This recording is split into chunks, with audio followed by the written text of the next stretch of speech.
नमस्कार। आज हम भारतीय राज व्यवस्था की कुछ बहुत ही बेसिक पर बेहद जरूरी चीजों को समझने की कोशिश करेंगे।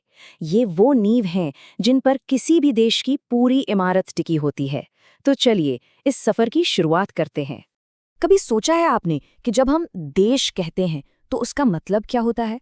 क्या बस जमीन का एक टुकड़ा और उस पर रहने वाले कुछ लोग, या फिर इससे भी बढ़कर कुछ है? असल में ना, किसी भी देश को चलाने के लिए एक पूरा सिस्टम होता है, एक ढांचा होता है। आइए आज उसी सिस्टम के सबसे जरूरी हिस्सों को एक एक करके समझते हैं। तो सबसे पहले बात करते हैं राज्य की।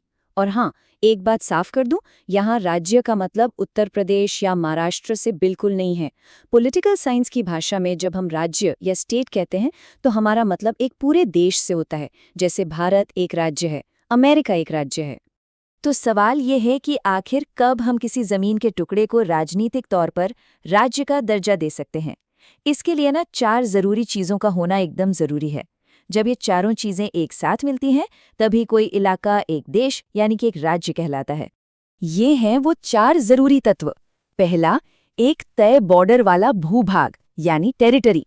दूसरा, उस पर रहने वाले लोग यानी पॉपुलेशन। तीसरा, उन लोगों को चलाने के लिए एक संस्था जिसे हम सब सरकार कहते हैं।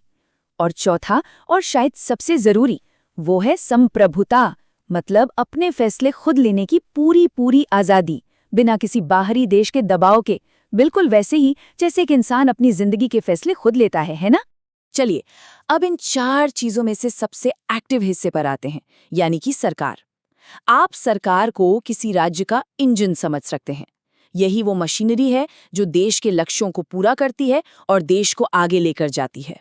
किसी भी राज्य का असली मकसद उसकी सरकार ही पूरा करती है। और आप देखिए, जैसी सरकार होती है ना, वैसा ही उस देश का चेहरा बन जाता है।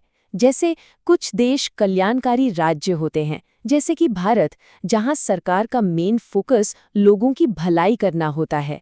वहीं कुछ पुलिस राज्य हो सकते हैं जहां सरकार का ध्यान लोगों से ज्यादा खुद पर होता है। तो ये सरकार काम कैसे करती है? इसके 3 मेन हिस्से हैं। पहला है विधायिका, जिसका काम है देश के लिए कानून बनाना। दूसरा है कार्यपालिका, जो उन कानूनों को पूरे देश में लागू करती है। और तीसरा है न्यायपालिका, जो ये देखती है कि न्याय हो। और सबसे मजे की बात यह है कि ये तीनों एक दूसरे पर नजर भी रखते हैं, ताकि कोई भी अपनी पावर का गलत इस्तेमाल ना कर सके। अच्छा, यहाँ पर ना एक बहुत बारीक सा लेकिन बहुत जरूरी फर्क समझना होगा। शासन और प्रशासन में शासन यानी गवर्नेंस वो काम है जो सरकार करती है, यानी नीतियां बनाना। जबकि प्रशासन यानी एडमिनिस्ट्रेशन वो काम है जो अफसरशाही यानी ब्यूरोक्रेसी करती है, मतलब उन नीतियों को जमीन पर लागू करना। इसे ऐसे समझिए, शासन है नक्शा बनाना और प्रशासन है उस नक्शे के हिसाब से सड़क बनाना। तो अब सवाल ये उठता है कि भाई ये सरकार, ये शासन, ये प्रशासन, ये सब चलेंगे कैसे? इनकी कोई रूल बुक तो होगी। बस यही एंट्री होती है देश के सबसे बड़े कानून की, जिसे हम कहते हैं संविधान। संविधान किसी भी देश की सुप्रीम रूल बुक होती है। ये वो दस्तावेज है जो बताता है कि सरकार कैसे बनेगी, क्या-क्या काम करेगी, और सबसे जरूरी, सरकार की हदें क्या होंगी, उसकी सीमाएं क्या होंगी। ये सरकार को असीमित ताकत देने के लिए नहीं, बल्कि उसे सीमा में रखने के लिए है। संविधान सरकार को 2 मोटी-मोटी बातें बताता है। पहली चीज, सरकार को क्या करना चाहिए। जैसे हमारे संविधान में जो नीति निदेशक तत्व हैं, वो सरकार को एक गाइडलाइन देते हैं कि उसे जनता की भलाई के लिए क्या-क्या करना है। और दूसरी, जो शायद इससे भी ज्यादा जरूरी है, कि सरकार को क्या नहीं करना चाहिए। मूल अधिकार इसी का सबसे बड़ा उदाहरण है। ये वो अधिकार हैं जो नागरिकों को मिलते हैं और जिन्हें सरकार भी नहीं छीन सकती। ये सरकार की ताकत पर एक लक्ष्मण रेखा खींचते हैं। तो अब हम आते हैं इस पूरी बातचीत के सबसे मजेदार और सबसे गहरे हिस्से पर, एक ऐसा कॉन्सेप्ट जो सिर्फ संविधान की किताब होने से एक कदम आगे की बात करता है। सवाल है, संविधान और संविधानवाद में क्या फर्क है? जरा एक बात सोचिए।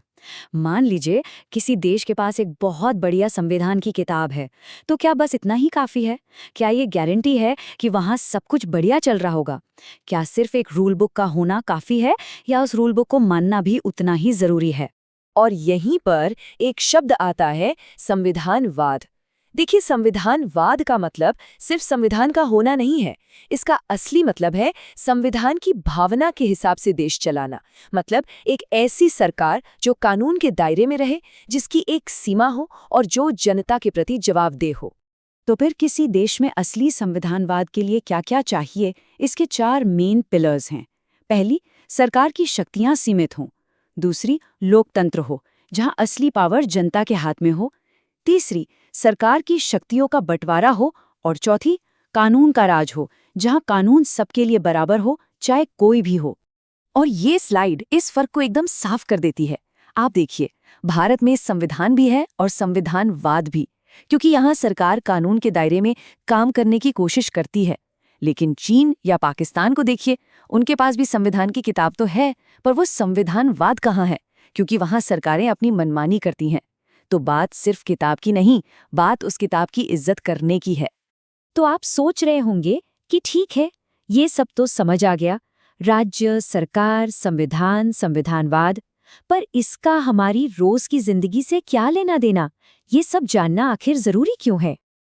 देखिए, सीधी सी बात है, एक सीमित सरकार ही एक अच्छी सरकार होती है।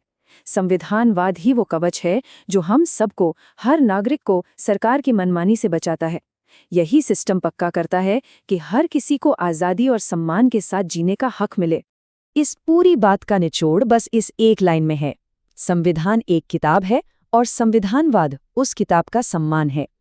किसी देश की महानता सिर्फ उसमें लिखी अच्छी बातों से नहीं, बल्कि उन बातों को मानने से तय होती है। तो जाते जाते मैं आपको एक सवाल के साथ छोड़ना चाहूंगा। जरा सोचिएगा, एक देश को महान बनाने के लिए ज्यादा जरूरी क्या है? एक बहुत ही पावरफुल सरकार जो कुछ भी कर सके, या एक ऐसा संविधान जिसकी हर कोई, खासकर सरकार, दिल